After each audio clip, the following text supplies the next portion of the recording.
সম্প্রতি ইসরায়েলের ড্রোন হামলার পর নতুন করে আলোচনায় এসেছে ইরানের রহস্যময় ও বহুল বিতর্কিত ফোর্দো ফুয়েল এনরিচমেন্ট প্ল্যান্ট।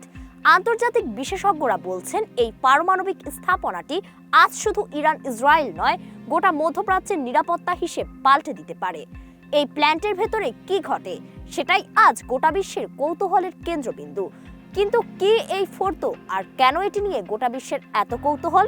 ইরানের কোম শহর থেকে মাত্র ৩০ কিলোমিটার দক্ষিণে পাহাড়ের গা ঘেঁষে অবস্থিত ছোট্ট গ্রাম ফোর্দো।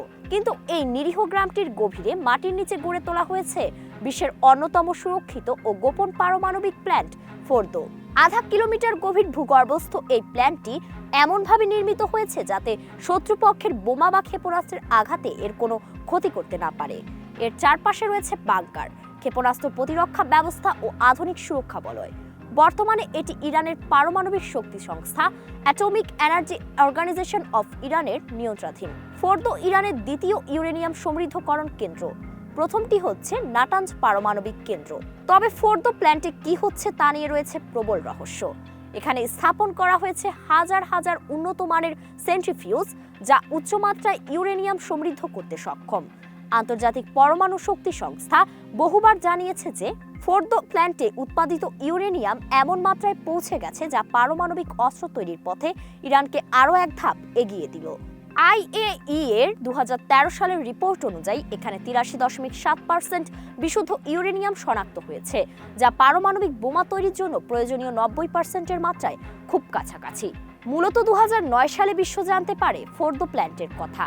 যদিও পশ্চিমা গোয়েন্দা সংস্থাগুলোর দাবি তারা এর অস্তিত্ব আরও আগেই টের পেয়েছিল।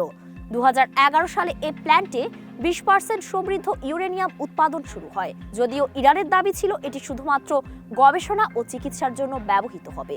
2015 সালের পারমাণবিক চুক্তি JCPOA এর পর এই প্ল্যান্টকে গবেষণার কাজে ব্যবহারের প্রতিশ্রুতি দিলেও 2018 সালে যুক্তরাষ্ট্রের একতরফা চুক্তি ত্যাগের পর ইরান আবার এখানে পূর্ণমাত্রায় ইউরেনিয়াম সমৃদ্ধ করার কাজ শুরু করে। ইসরায়েল মনে করছে ফোর্দো প্ল্যান্ট ধ্বংস না করলে ইরানের পারমাণবিক কর্মসূচির গতি থামানো সম্ভব নয়।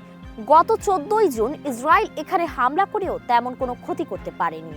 এদিকে বিশেষজ্ঞদের মতে ফোর্দোর এই সুরক্ষিত কাঠামো ভেদ করা শুধুমাত্র ইসরায়েলের পক্ষে সম্ভব নয়, কারণ ফোর্দো ধ্বংসের জন্য প্রয়োজন 30,000 পাউন্ড ওজনের বিশেষ বাংকার বাস্টার বোমা, যা কেবল যুক্তরাষ্ট্রের হাতে থাকা B2 স্টিলথ বোমারু বিমানের মাধ্যমে বহনযোগ্য।